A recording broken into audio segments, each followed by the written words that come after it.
If I tell you to think about a ghost story, you will probably imagine that it takes place in the dark. Perhaps your mind will conjure up the darkness of a campfire, the scent of wood smoke and burned sugar from making s'mores, the crackle of the wind in the trees, the feel of your friend's arm pressed to yours as you all sit tight together, shoulders and hips rubbing in darkness that is companionate, but still eerie enough to prickle a hair on the back of your neck pleasantly as you listen. Perhaps you imagine the darkness of the place the ghost haunts, the shadows of an abandoned house, the black smear left on the air by violent death, the pale figure that rises out of midnight, the inverse of a shadow. You know the shape of the thing, the form. You know what to expect from a ghost in the dark. This is not that kind of ghost story.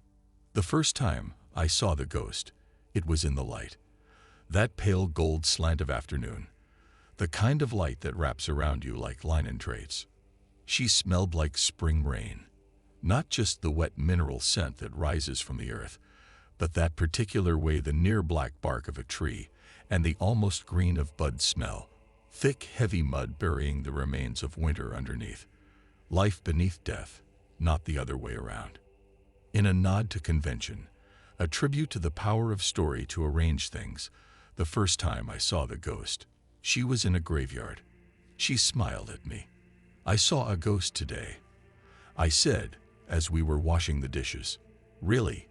Josh asked, and passed me a plate. Water dripped from it, spattering the tails of Josh's shirt and the thighs of my jeans. "What was it doing?" She nodded. She was in the graveyard. I had stood at the window when I saw her, watching. She looked like she was about my age. Her face even seemed familiar to me, though I was sure I didn't know her. She smiled, and her hands curved like claws. Then she was gone. Well, isn't a graveyard sort of the logical place for a ghost to be? I mean, better there than in our bedroom or the pantry. He stacked the silverware in the drying rack. "You seem fairly unconcerned about all of this." I hadn't expected Josh to freak out.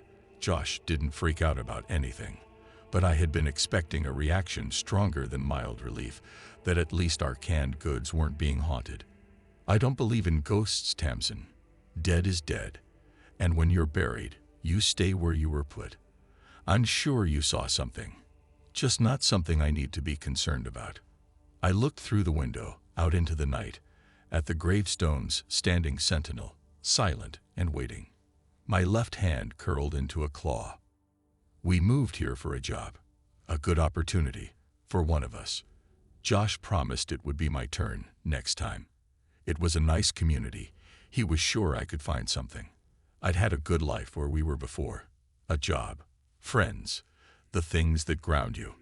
I'd given them up. Now I had him, and a house to unpack. I kept finding bits and pieces left over from the people who had lived here before us. Not just forgotten trash, an armoire with a drawer full of men's t-shirts, still folded, a woman's silk robe, embroidered with a pattern of ivy leaves, hanging in the closet, one high-heeled shoe, spangled with silver glitter, a battered paperback, poetry, with a picture of a smiling couple tucked inside the front cover.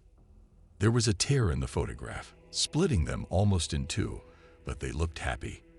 I wondered if they moved in a hurry, if they hadn't been able to supervise the packing. I had been gathering up the things I found, so I could ask the realtor to send them on. It seemed like a lot to forget. The night after I first saw the ghost, I didn't sleep well.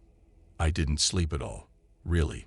My skin itched and felt too small, too tight. I tossed, tangling the sheets, tossing the pillows to the floor.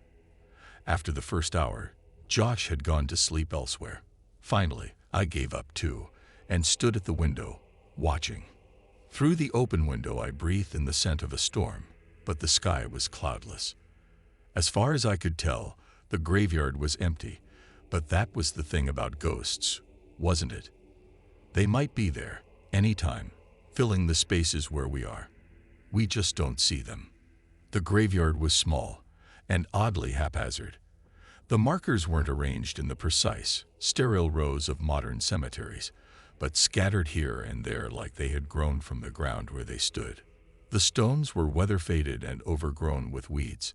An enormous wild rose bush curled its thorns over at least 2 plots, like something out of a fairy tale before the curse was lifted. One of the graves was recent. The date on the headstone was from this year. The earth still hadn't quite settled, and the grass spidery threads over uneven ground. The earliest grave dated to the mid-17th century. The house dated from around then, too. The one growing up with the other. Old for America, but the kind of old that made my friends in England half laugh when I described it that way. Still, the graveyard felt ancient when I walked in it, as if holding the dead pushes a place backward in time. So that a grave with a stone that marks it as being there for 100 years is actually half a millennium old. I liked the graveyard. The real estate agent who had showed us the house clearly hadn't. Her smile was plastic, as she assured us that at least the neighbors wouldn't be noisy. Then she refused to meet my eye after I said that graveyards were among my favorite places. I found them fascinating. The names, the dates, the lives marked by single lines of poetry. When I visited new cities, I would go to the cemeteries. I would walk through the rows and make up lives for the people, speaking them aloud to the quiet air. When I died, I wanted someone to walk past and trace my letters, say my name, make sure I didn't disappear. It was late summer, and the air smelled of grass that had been baked by the sun, of fat, pollen-drunk bumblebees, and of the bitter milkweed of monarch butterflies. But the headstones still smelled cool, slate and stone. Walking among the stones, trying to imagine which of the residents had walked out of her grave, I noticed something I hadn't before. All of the people buried there were women. All of them were women who had died young, between 15 and 25. Each of the stones had the same phrase beneath the name and date. Beloved sister. Any of them could have been the ghost's grave. I traced my fingers over their names. Rosalind and Stephanie, and Helen and Lisa. Nora and Alana, and Sarah and Maud. I whispered each name to the air. But I told no stories. Not then. What kind of story do you tell about a garden of dead girls? Another drawer of forgotten objects, this time in the kitchen. Maps, flyers for local cleaning services, food-stained delivery menus. Pens with the names of banks and hotels on them. Smashed at the back of the drawer, a snake's length of foil-wrapped condoms. It felt like finding a dirty secret, like I had opened the door and seen the former residents of the house fucking. I washed my hands after I threw them away. As I dried my hands, I heard a woman weeping. I looked all through the house and the yard and walked through the graves again, but I didn't find her. Josh brought takeaway home for dinner. Thai, which I liked spicy enough that tears would roll down my cheeks as I ate, and he liked not spicy at all. So I was unpacking the containers onto very separate plates before bringing them to the table. It was clearly a peace offering, a way of saying, I know this sucks for you, without saying, I'm sorry, but he was trying, and so I let him. Did you see any ghosts today? He asked. I looked at him before I answered, trying to gauge his tone. Was it simple curiosity, no more nor less than asking if I'd had a chance to go to the grocery store, or was there some other note beneath the words? I couldn't guess, so I just answered. No, but I went looking to see which grave might be hers. Did you figure it out? He sat at the table, unbuttoning his cuffs and rolling them up. If you don't believe in ghosts, why are you asking me questions as if you do? This supposed ghost seems to matter to you. I'm trying to understand why it does. And then, a peace offering. I almost told him what I'd found. Not just a cemetery, but a cemetery full of girls, beloved sisters. But I closed my mouth over the words. It wasn't like it was even a secret. He could go to the graveyard and see the same thing for himself. It just wasn't something I wanted to share. It was mine. Or maybe you've decided to take up a career in fiction, and I'm the one you're trying out your stories on. Have you decided being J.K. Rowling is easier than unpacking? The line came out smooth, practiced, the kind of thing he tried out in the car first to see how it sounded. The woman's voice again. Not weeping this time, but laughter, mocking. Josh didn't react. "No," I said, and passed him a plate of spring rolls. The scent of a spring storm came through the bedroom window, thickening the air, waking me from a tangle of dreams. The weight of dirt on my body, blood drying on my skin and wet in my mouth. The pressure of other bodies near me, voices crying out words that didn't linger past waking. My fingers, still dreaming, clenched like claws, and remembered rending. My muscles ached as if I had spent the night running. Through the mattress, I could feel bones beneath me. There was mud, streaked, at the bottom of the sheets. Here is another way you can be woken up. Rolling over onto something small, something that stabs you in your soft places. An earring, not yours. You gasp, and you inhale, on your sheets, someone else's perfume. Jasmine. It's an old story, older even than ghosts. And so when he asks you to move, to make a new start, you say yes. You say yes, but you hate yourself a little, because what comes out of your mouth is yes, not fuck you, or I know, or in our bed. But you're not ready to say those things, those endings. Not yet. You say yes, but you think maybe. Maybe if he sees you and not her, things can go back to how they were. Maybe then you won't feel like the ghost haunting your own life. Clouds rose like bruises against the sky, and thunder rumbled in the distance. The air was heavy and thick, clinging to my skin, but no rain fell. I peeled back lids of boxes, unwrapped the packed-away pieces of a life. Candlesticks, and pairs of shoes, and picture frames with photos of a smiling couple I still recognized, but wasn't sure I believed in anymore. A set of small crystal stars that I hung on the bedroom windows to catch the light. The wind tossed them about, rattling them against the glass. Outside, the ghost stood in the graveyard again, her hair still in the rush of wind. She smiled. I knew that smile.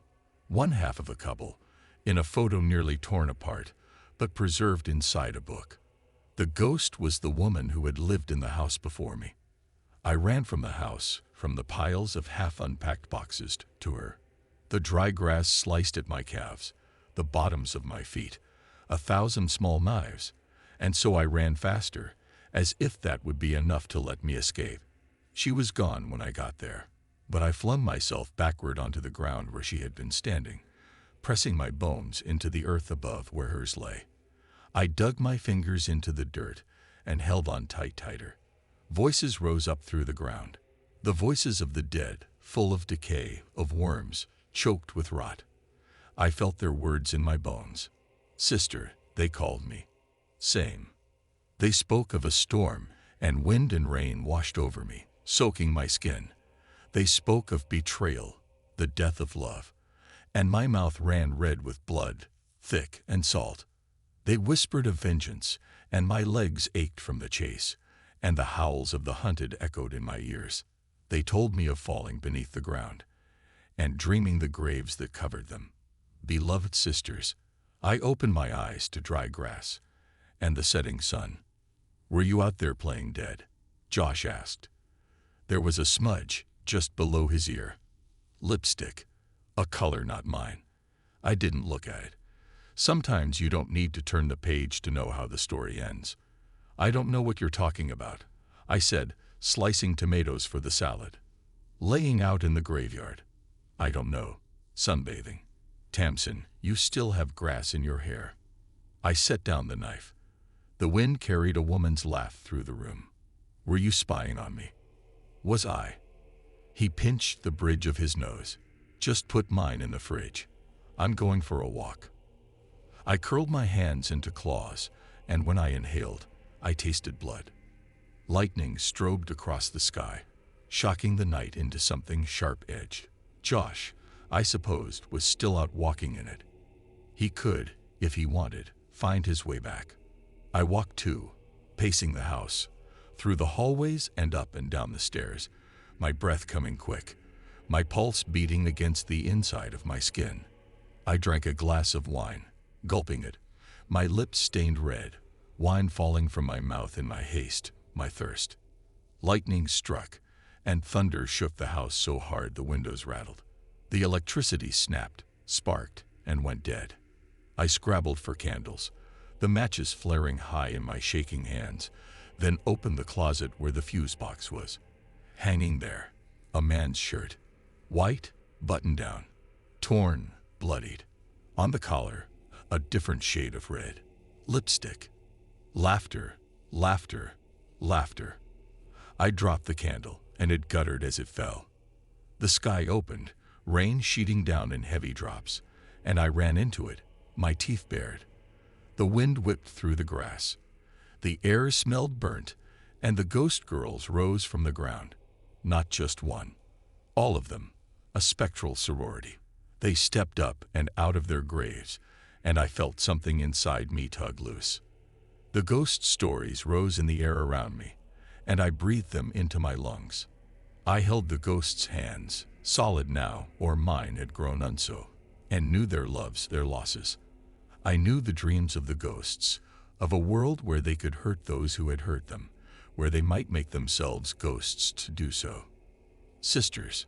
The wind whipped my hair to snakes, and the long grass clung to my feet and legs. The storm was the dream of ghosts, time and desire stripped raw. Rain flattened the grass, and wind tore branches from trees. Hail left bruises on my skin. The ghost girls and I gloried in the storm, throwing ourselves through the night, through the air, between the stones, out of our graves. Then they stopped, stilled, turned. The back door opened, and Josh stepped out onto the porch.